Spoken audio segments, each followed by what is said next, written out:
ये सरकारी फरमान जारी हुआ है फल वालों के लिए कि कांवड़ियों को पता चलनी चाहिए कि अब्दुल की दुकान तो नहीं है। मेरा सवाल सरकार से है, ये कौन बताएगा संबित जो आम बेच रहा है कहीं उस बाग का मालिक मुसलमान तो नहीं है? मंडी से ही तो लाके बेच रहे हैं। अगर आप इतना भेदभाव फैला रहे हैं तो आप जाके अपने किसी कोई कमेटी बनाइए, मंडियों में बिठाए। और हॉस्पिटल में तो खून चढ़ाया जाता है, तब तो हिंदू और मुसलमान नहीं देखा जाता है कि उसका डोनर हिंदू रहा कि मुसलमान रहा।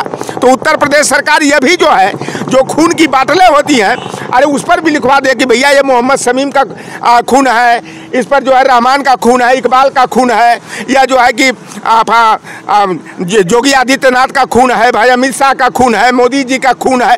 अरे ये बंटवारा तुम ये करके आप जताना क्या चाह रहे हैं? आज बात होगी मुजफ्फरनगर को लेकर। कांवड़िया यात्रियों के जाने से पहले जो लगातार उत्तर प्रदेश की सरकार ने कहीं निर्देश दिया है कि जितने भी वहां पर दुकानें हैं सभी दुकानों के बाहर नेम प्लेट होना चाहिए।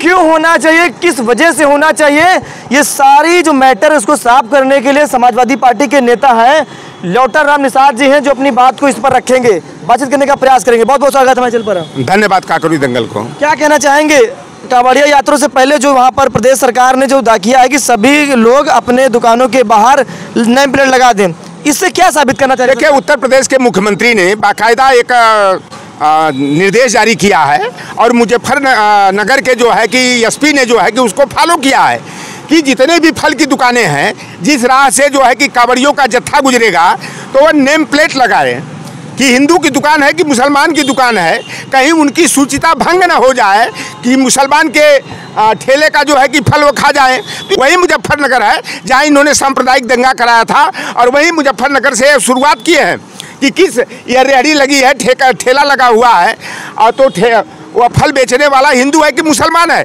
अरे योगी आदित्यनाथ जी, मैं आपसे जानना चाहता हूँ कि अगर कोई गुल्लू हो, कोई मुन्नू हो, कोई चुन्नू हो, कोई कल्लू हो, कोई छन्नू हो, कैसे आप आकलन करोगे कि हिंदू है कि मुसलमान है? और ये हिंदू मुसलमान करके इनका मकसद है सांप्रदायिक बिलगाव करना। लेकिन जनता अब हिंदू मुसलमान के मुद्दे पर जो है भारतीय जनता पार्टी के झांसे में आने वाली नहीं है। और हॉस्पिटल में तो खून चढ़ाया जाता है, तब तो हिंदू और मुसलमान नहीं देखा जाता है कि उसका डोनर हिंदू रहा कि मुसलमान रहा। तो उत्तर प्रदेश सरकार यह भी जो है, जो खून की बाटलें होती हैं, अरे उस पर भी लिखवा दे कि भैया ये मोहम्मद शमीम का खून है, इस पर जो है रहमान का खून है, इकबाल का खून है, या जो है कि योगी आदित्यनाथ का खून है, भाई अमित शाह का खून है, मोदी जी का खून है। अरे ये बंटवारा तुम ये करके आप जताना क्या चाह रहे हैं? कांवड़ियों की सूचिता भंग हो जाए। और कांवड़ियों को शाम को नहीं देखते हो कि दारू के अड्डे पर और देसी वाले दुकान पर जो है कि लाइन लगाए रहते हैं, मारामारी किए रहते हैं? क्या यही हिंदू धर्म की मंशा है क्या? तो कुल मिलाकर के बौखलाहट में यह निर्णय उत्तर प्रदेश के मुख्यमंत्री ने लिया है, यह बेहद शर्मनाक है और इसकी जितनी भी निंदा की जाए उतनी कम रहेगी। देश की आज़ादी में जितना योगदान योगी आदित्यनाथ के बिरादरी वाले हों, चाहे ब्रिजेश पाठक की बिरादरी वाले हों, इनसे कई गुना संख्या में देश की आज़ादी के लिए शहीद होने वालों का अगर नाम की लिस्ट निकाली जाए तो उसमें मुसलमान नंबर 1 पर पाया जाएगा, दूसरे नंबर पर जो है कि सिख पाया जाएगा और तीसरे नंबर पर ओबीसी एससी आदिवासी समाज के पाए जाएंगे। और ये लोग जो आज राष्ट्रवाद की बात करते हैं, देश की बात करते हैं, हिंदू धर्म की बात करते हैं, इन्हीं के पूर्वज जो है कि अंग्रेजों की मुखबिरी करने का काम कर रहे थे। तो उत्तर प्रदेश की सरकार ने जो फरमान जारी किया है कांवड़ियों की सूचिता को बनाए रखने के लिए, भैया फल और सब्जी में हिंदू मुसलमान इनको दिखाई दे रहा है, तो यह बेहद जो है कि निंदनीय है और इसकी कटु निंदा की जानी चाहिए। और जनता जो है इनके बहकावे में कतई नहीं आने वाली। मुजफ्फरनगर को लेकर मन में क्या कुछ चल रहा है, क्योंकि प्रदेश सरकार ने घोषणा कर दी कि जिन जिन रास्तों पर कांवड़िया जाएंगे उन रास्तों पर दुकानदार अपने दुकान के नेम प्लेट लगा दे। इससे सरकार क्या साबित करना चाह रही है? मैं कह रहा हूँ जिन जिन रास्तों से कांवड़िया गुजरेंगे, फल वाले नेम प्लेट लगाए ना लगाए, सरकार को सड़क पर नेम प्लेट लगा देनी चाहिए कि आगे बड़ा गड्ढा है। ये भी तो एक खतरा है। अभी बगल में विकास नगर से अगर कहीं कांवड़िया जो गुजर जाए तो आपने देखा था जिस तरह रोड अंदर धंसी थी ना, तो उसमें 15-20 यूं ही समा जाए। ठीक है। और एक लाइन में कहना चाहूँगा कि जो है सरकारी फरमान जारी हुआ है फल वालों के लिए कि कावड़ियों को पता चलना चाहिए कि अब्दुल की दुकान तो नहीं है। मंशा सारा हिंदू मुस्लिम करने की है कि सरकारी फरमान जारी हुआ है फल वालों के लिए कि कावड़ियों को पता चलनी चाहिए कि अब्दुल की दुकान तो नहीं है। मेरा सवाल सरकार से है, ये कौन बताएगा संबित जो आम बेच रहा है कहीं उस बाग का मालिक मुसलमान तो नहीं है? मंडी से ही तो लाके बेच रहे हैं। अगर आप इतना भेदभाव फैला रहे हैं तो आप जाके अपने किसी कोई कमेटी बनाइए, मंडियों में बिठाए, ऐसे तो अपनी राजनीतिक रोटियां सेकने के लिए, क्योंकि पिछले 10 सालों से इनके पास कोई दूसरा मुद्दा कभी रहा नहीं है। दूसरे मुद्दे पर बात करेंगे, जमानत जब्त करवा बैठेंगे, ठीक है। तो फिर वही पुराना एक निकाला है राग अलापना कि चलिए हम कावड़ियों को आहत नहीं होना चाहिए कि जो है ये हमारे लिए सोच रहे हैं। उनको कावड़ियों को भी ये समझने की ज़रूरत है कि ये हमारा भी बिजनेस करना चाहते हैं। जिस तरह ये अयोध्या में भगवान राम का बिजनेस करना चाह रहे थे, अब ये सोच रहे कावड़ियों पर दांव लगाया है। मैं इस हवा में सांस ले रहा हूँ, सांस छोड़ रहा हूँ, मुसलमान भी इस हवा में सांस ले रहा है, सांस छोड़ा, फिर तो आपको हवा बदल देनी चाहिए।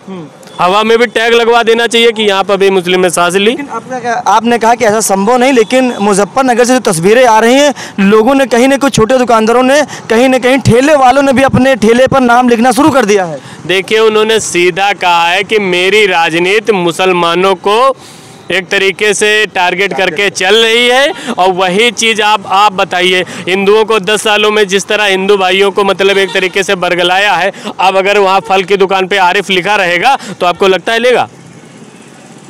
आप बताइए। है? और जिस तरह आरिफ का जब आप फल नहीं लेंगे, हो सकता है आगे रोड पर गड्ढे में कोई कावड़िया गिर जाए, क्योंकि गड्ढे तो बहुत अयोध्या में नवनिर्माणित सड़कें जब गड्ढे में धंस गई तो पुरानी वालों के तो कोई बात ही अलग है। अगर वहाँ पर 4-6 कावड़ियों के साथ कोई हादसा हो जाए और सामने मुसलमान की दुकान हो, वो भी नहीं बचाएगा, सिर्फ आप लोगों की वजह से। प्रशासन तो आपका अच्छा काम कर ही नहीं पा रहा है, लेकिन आप भाईचारे को ख़त्म कर रहे हैं कि जो सामने मौजूद हो वो भी मदद ना करे।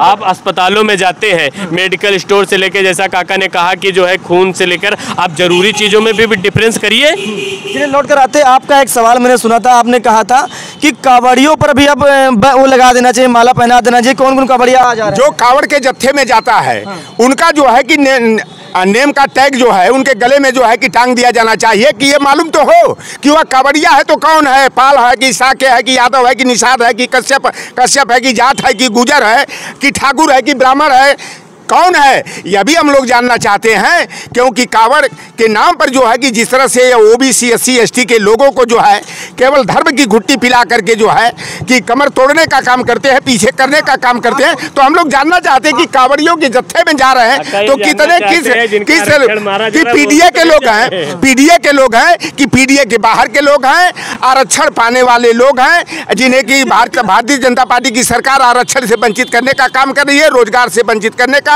शिक्षा का रास्ता रोकने का काम कर रही है। तो ये तो जानना हम लोगों का अधिकार बनता है। तो लोग PDA वाले जाते हैं, ऐसा हमको वैसा भी लगता है। ये तो हम लोग जानना चाहते हैं ना। ये कावड़ उठाने का ठेका जो है कि क्या PDA वाले ही लिए हैं क्या? क्या दुर्गा पंडाल लगाना केवल PDA का ही काम है क्या? क्या PDA के लोग ज्यादा होगी तो PDA के लिए स्पेशल व्यवस्था शिक्षा में, रोजगार में क्या देते हो? तो ये केवल जो सांप्रदायिक दंगा ये कराते हैं, सांप्रदायिक नफरत की भावना जो पैदा करते हैं, हिंदू मुसलमान ये करने का काम करते हैं, तो इनका मकसद जो है कि मुसलमान टारगेट नहीं होता है, उसके देखेंगे तो टारगेट यही PDA के लोग होते हैं। PDA के लोगों को लड़ा करके या ताली बजाने का काम करते हैं, अब मजा मारने का काम करते हैं, राजनीतिक रोटियां सेकने का काम करते हैं। लेकिन यह जनता 2024 के लोकसभा चुनाव में इनके हिंदू मुसलमान के मुद्दे को जो है नेस्तनाबूद कर दिया है। यह जनता जो है कि महंगाई के मुद्दे पर, रोजगार के मुद्दे पर, किसानों की समस्या और कमरतोड़ महंगाई के मुद्दे पर जो है कि जनता निर्णय करेगी। यह सोच रहे हैं कि इस तरह का जो है कि फरमान जारी करके हम खैर का चुनाव जीत जाएंगे, कुंदरकी का चुनाव जीत जाएंगे, मीरापुर का उपचुनाव जीत जाएंगे। तो भारतीय जनता पार्टी अब लाख कवायद कर ले, हिंदू मुसलमान से ऊपर उठ करके मानवता के नाम पर, संविधान के नाम पर, समाजवाद के नाम पर, बुनियादी जो समस्याएं हैं उन मुद्दों के आधार पर उत्तर प्रदेश सरकार को जो है आम मतदाता जो है कि नकारने का काम करेगा और समाजवादी पार्टी और इंडिया गठबंधन के PDA फार्मूला को जो है आगे बढ़ाने का काम करेगा। जी कुछ कह रहे थे, बताइए। मैं यही कह रहा था कि जो काका कहना चाह रहे थे, काका उसलिए जानना चाहते हैं कि कहीं उसमें कावड़ में वो लोग भी नहीं जा रहे हैं जिनका हक ये सरकार मानने का काम कर रही है, तो उनको भी तो जागरूक करने की जरूरत है। वही मैं जोड़ रहा हूँ। ज्यादातर तो जैसे काका ने कहा है पीडीए की बात, तो ज़्यादातर तो पीडीए वाले लोग जाते हैं। अगर आप उनसे नाम पूछेगा तो ज़्यादातर पीडीए वाले लोग जाते हैं। देखिए, मैं ज़्यादातर थोड़ा जो है बैलेंस होकर बात करता हूँ। मैं एक चीज़ कहना चाहूँगा, आज ज़रूरत है तो कहा गया कि आप हिंदू हैं, और हिंदुओं में इतनी विभिन्नता, शैक्षिक योग्यता, आर्थिक स्थिति में इतना ऊपर नीचे क्यों रहा है? इसका मतलब आप समझते हैं कि जब पूरी तरीके से उनके हाथ में सत्ता थी, आज लोकतंत्र से पहले, अंग्रेजों से पहले, तब उन्होंने समानता की बात नहीं करी। आज भी तमाम ऐसे गांव हैं, जाकर जहां पता करिए कि हिंदू समाज के लोगों द्वारा पानी पिए जाने के बाद लोटा भूंजने की प्रथा दिखाई पड़ती है। ठीक है, आज क्योंकि ये ना समझ रहे हैं, इनकी शैक्षिक योग्यता इतनी नहीं है, इसलिए उनका जो है यूटिलाइज पहले भी किया गया है और आज भी करने की कोशिश कर रहे हैं। चलिए, बहुत बहुत धन्यवाद। हमारे बीच लोग थे, समाजवादी पार्टी के लोगों से हमारी बातचीत हुई, और मुजफ्फरनगर को लेकर जो लगातार तस्वीरें सामने आ रही, उससे कहीं ना कहीं समाजवादी पार्टी को लोगों ने इस पर हमारा बयानबाजी किया है कि कह रहे हैं कि जो कांवड़िया वहाँ पर जा रहे हैं, तो भाई साहब कह रहे हैं कि वहाँ पर गड्ढे भी हो सकते हैं, उसमें भी गिर सकते हैं। तमाम सारे सवालों को लेकर हमारे इन लोगों से बातचीत हुई। इस वीडियो में इतना है, मिलते हैं नए वीडियो में, तब तक के लिए नमस्कार।